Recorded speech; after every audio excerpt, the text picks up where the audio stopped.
भीलवाड़ा से Pallavi Soni 91 number. Hello.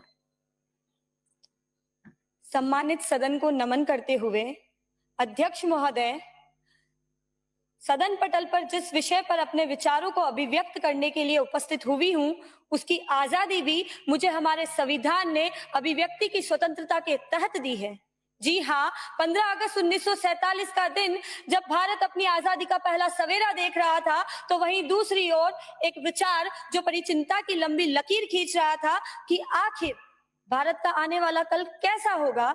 तब 26 जनवरी 1950 को एक विस्तृत और श्रेष्ठ संविधान हमारी सारी चिंताएं हर लेता है।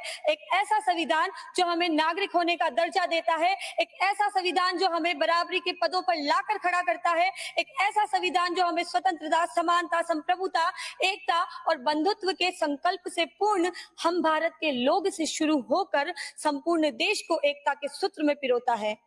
एक ऐसा संविधान जो देश के सबसे निचले तबके के व्यक्ति को देश के सर्वोच्च पद पर सुशोभित करता है।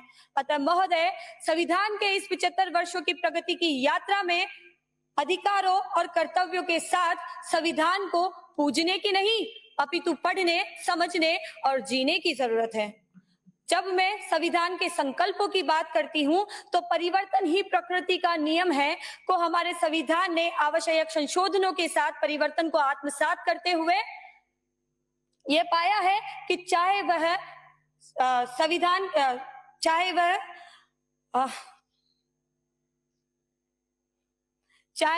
संविधान के संरक्षण से लेकर संविधान के पर्यावरणीय संरक्षण की बात हो, या फिर महिलाओं, दलितों, पिछड़े वर्गों या आदिवासी समुदायों के सामाजिक न्याय की बात हो, या फिर मौलिक कर्तव्यों की परंपरा से लेकर भ्रष्टाचार के प्रति जीरो टॉलरेंस तक, लैंगिक समानता से